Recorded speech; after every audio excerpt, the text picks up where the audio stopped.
के लिए दादा ने बोला। और जहां गुरु के चरण वहां पर तुम्हारे चरण। ये नहीं कि तुम्हारे गुरु के चरण एक तरफ तो तुम जाओ दूसरी तरफ।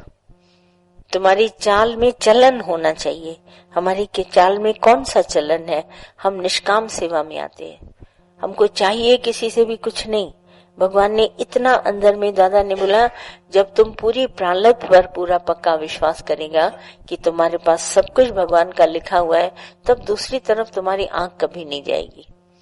अपना झोला भरा हुआ देखेगा तो दूसरे से मांगने की तुमको कभी भी जरूरत नहीं महसूस होगी। बोला वो अंदर में पैदा करो। एक बार स्टूडेंट बन के देखो, बिल्कुल निर्लेप न्यारा, सिर्फ मैं पढ़ाई के लिए आया हूँ और मैं कुछ नहीं जानता, मैं बिल्कुल इनोसेंट हूँ। आज मैं मास्टर के पास आया हूँ, मास्टर पूरी घाघर भी मेरे में उंडेल देगा ना, तो मेरे पास इतनी जगह है कि मैं सब ले लूंगा मास्टर से। मैं इतना इनोसेंट, मैं कुछ भी नहीं जानता, मैं ABCD बिल्कुल पहचानता ही नहीं हूँ। तो ये जब गुरु हमारे को इतना देता है, तब इनोसेंट बन के आते। गुरु ने सारा उंडेल दिया, बोला ये तो यारा बन गया, तो उसको कुछ नहीं, जो मैं सिखाऊंगा वो ये सीख लेगा। मिनटों में गुरु का संग करके सीख जाएगा। ऐसे करके 5 दिन बिताओ, देखो जीवन का कि कितना जीवन इन सब के अनुभव से बनता है। हम ऐसा पल ही क्यों गवाएं जो हमको सजा भोगनी पड़ी? हम ऐसा कर्म ही क्यों करें जो हमारे, जैसे आप जितना अभिमान करते हैं ना, ये बीमारी है, बीमारी और कुछ नहीं। तुम जितना अभिमान करेगा, तुम्हारे अभिमान से दूसरे को सताएगा, दूसरे से उल्टी सीधी जीवन की बातें करेगा, ये तुम्हारे को रिटर्न मिलेगा जरूर। तुम उल्टा सीधा चलने के लिए, कामनी कंचन कीर्ति में फंसने के लिए तो अपने शरीर को बड़ी सजा देता है। वो सजा भोगने के लिए तुम्हारे को बीमारी आएगी। जितनी खुशियां मानिया उतना भया रोग। भगवान ने खुशी का, गुरु नानक साहब ने बोला, जितनी खुशी लेगा, इस तन से मजा लेगा, उतने तुम्हारे पास रोग आएंगे। ये रोग हमारे पास क्यों आते हैं? ये इसी से पलट के सिर्फ हमारे पास वो आ जाते हैं। तो हम समझते हैं ये बेचारा, उसके ऊपर दया करते हैं, बेचारा बीमार पड़ गया है। अब किया कर्म खुद है, ऐसा कर्म न करता तो आज अस्पताल क्यों पहुंचता? कर्म ही ऐसा न करो जो हम हॉस्पिटल पहुंचे, जो हम डॉक्टर की दवा लें, जो हम डॉक्टर के पास जाएं, जो हम पट्टी बंधाएं। ये सब जितने हमारे अभिमान है। रोज एक एक पल, दादा ने कहा, इसीलिए शुक्राना गाओ तो अभिमान नहीं आएगा। जिस हृदय में शुक्राना बसता है वहां अहंकार नहीं रहता। तभी हमारे को दादा ने ये ट्रिक सिखाई है कि शुक्राना हर पल मांगना, हर पल मांगते रहना, तो अभिमान कभी तुम्हारे पास नहीं आएगा। कभी कभी याद करते हैं, आज दिन तक जब गुरु के पास आए थे, पहले हम क्या थे, क्या हमारे को था? उसको अगर नजर में नहीं आता था ना, तो आज यहाँ बैठने के लायक भी नहीं थे। इस तरह से विचार करके देखो, आज भी हमारे जीवन से ज्ञान को हटा दो तो हम वही बन जाएंगे, अज्ञानी।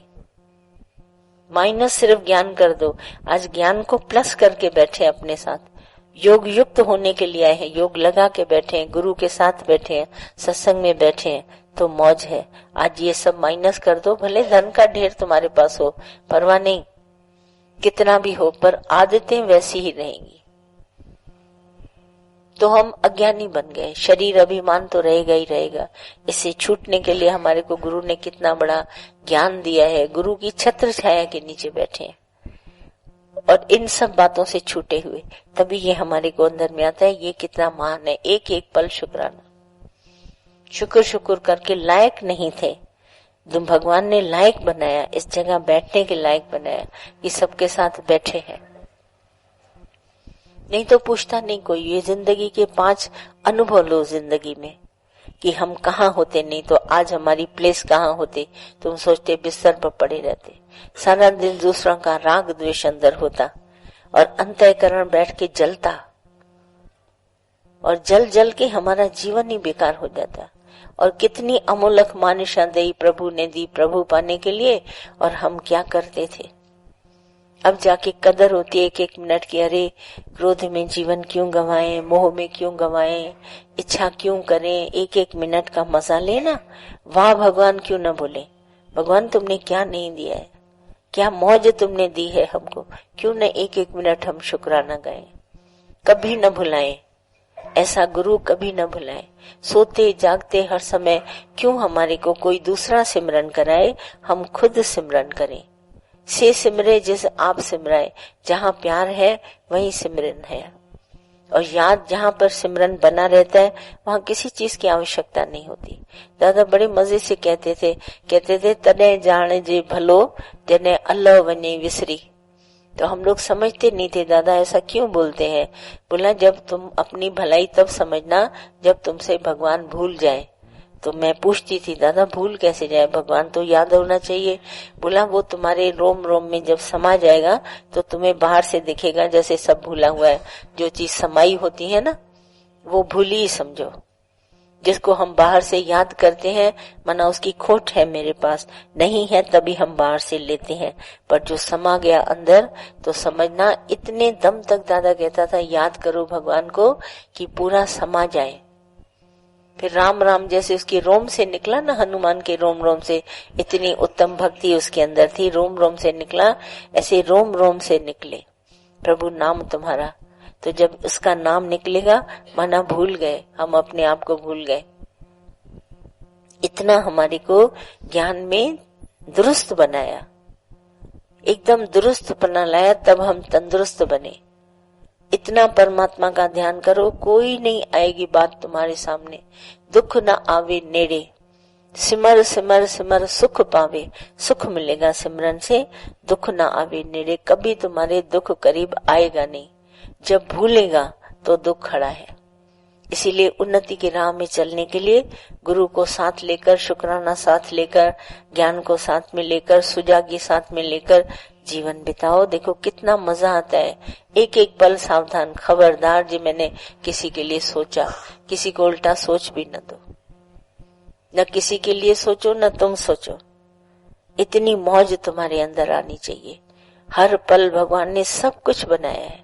घर में अगर 4 भांति रहते हैं, 8 भांति रहते हैं, सबकी प्रारब्ध पूरी फिट है। तुम मौन करो, इस बात में कुछ नहीं बोलना कल कहाँ से खाएंगे, ये कमाएंगे तब होगा। दुनिया बोलती है अरे धन होगा तो हम चलेंगे, नहीं। जब बिना सांस इसको रखता है, बिना सांस इसको रखता है तो बिना धन के नहीं रखेगा। सोचो अभी एक औरंगाबाद में बहुत अच्छी एक हॉस्पिटल थी, वहां पर एक रिसर्च करी उन लोगों ने। एक आदमी इंटेंसिव केयर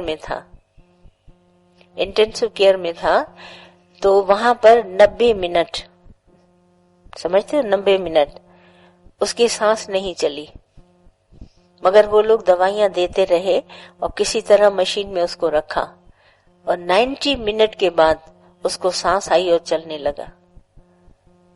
एक कोई जापान से मशीन बन के आई थी, उसकी उन्होंने उसको एक्सपेरिमेंट करके देख रहे थे और 90 मिनट के बाद वो उठ के खड़ा हुआ। मैंने ये टीवी पर देखा, सब डॉक्टर्स बैठे थे, आश्चर्य उनको लग रहा था कि 90 मिनट्स के बाद ये कैसे जिंदा होके खड़ा हो गया। उसकी वाइफ थी, उसकी बच्ची थी और वो खुद था और दिखाई दे रहा था देखो वैसे का वैसा 90 मिनट्स के बाद। तो मुझे वही या दादा की बात याद आई कि प्रभु भावे तो बिन सांस रखे। ये कलयुग में मिरेकल भगवान दिखाता है। देखो मैंने टीवी पर देखा, मैं तुमको बताती हूँ कि देखो 90 मिनट कितना टाइम होता है, 90 मिनट, हाँ, और वो जिंदा रहा और उठ के खड़ा हो गया। डॉक्टर्स की इंटरव्यू हुई, औरंगाबाद की हॉस्पिटल की बहुत अंदर में तारीफ हुई, इतना सब कुछ हुआ। मेरे को उसी समय दादा याद आया, प्रभु भावे तो बिन सांस रखे। बिना सांस के वो रहा और आज उठ के खड़ा हो गया, बिल्कुल ठीक ठाक। सांस उसकी कहाँ गई हम बैठ के बुद्धि से बहुत सोचेंगे, पर भगवान के घर देखो देर है पर अंधेर नहीं था। वो लौट करके आया अपनी फैमिली के साथ, छोटी उसकी लड़की बैठा। तो कैसे नहीं ये देखेंगे मिरेकल, पर देखने की विश्वास की आंख चाहिए। लोगों ने तो बहुतों ने देखा होगा, पर मेरे को एकदम टिक किया कि देखो गुरु बोलता है बिन सांस रखे। गुरु नानक साहब बोलते हैं देखो बिना सांस रखे। तो ये धन की कोई इम्पोर्टेंस है क्या हमारे इधर? है तो खर्च हो रहा है, नहीं होता है तो नहीं होगा, और क्या होगा। पर हम इतना उसको महानता देके बैठे नहीं। धन बहुत जरूरी, धन से भी संसार के लिए तो धन चाहिए ना। जब संसार ही नहीं रहा तो फिर धन कैसा। वशिष्ठ मुनि की बात देखिए, उन दिनों कौन सी बैंक थी तो वशिष्ठ मुनि के आश्रम में जो भी आता था खाना खाता था। कौन सी वशिष्ठ ने नौकरी करी या कौन सा उसको पेरेंटल प्रॉपर्टी मिली, कुछ नहीं था। देखिए उसका उत्तम, ध्यान से सुनना। वशिष्ठ मुनि जिस आश्रम में रहता था, बहुत सारे उसके शिष्य साथ में रहते थे।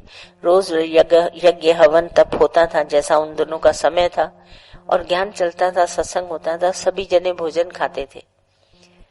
उसके पास एक नंदिनी गाय थी। देखो एक जरिया बनया, एक गाय थी। वो गाय क्या है, ये सारी प्रकृति, ये सारे जो हमारी प्रकृति है ना, वो एक नंदिनी गाय है।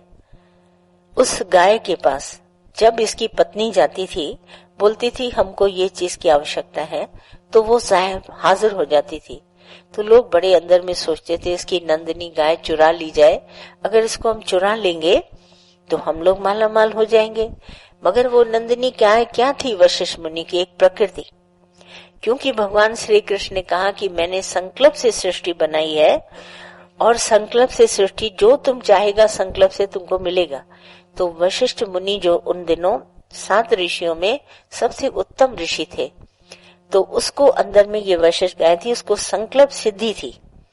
गाय का मतलब है नंदिनी, संकल्प सिद्धि। जैसा अंदर में संकल्प करता था वो वस्तु हाजिर हो जाती थी। ये उसके पास सिद्ध अवस्था थी। क्योंकि इतना बड़ा ऋषि, ब्रह्म ऋषि था उसमें, और कोई भी उन दिनों संसार में इतना बड़ा नहीं था। तो उसको सारी प्रकृति हाथ में दे दी गई, उसकी डोर में बंध गई, तो जो चाहता था वो उसको मिल जाता था। और नाम के लिए एक निशान था कि ये गाय खड़ी है और इसको जाके पूजा करते हैं तो मिल जाता है। मगर थी क्या, संकल्प सिद्धि। जो जिसके लिए संकल्प आता था, अब बैठे हैं आश्रम में इतने, ये कहीं बाहर तो नहीं खाने जाएंगे जंगल में, तो इनको भोजन की आवश्यकता है। कुदरती संकल्प से उसको मिलता था सब कुछ।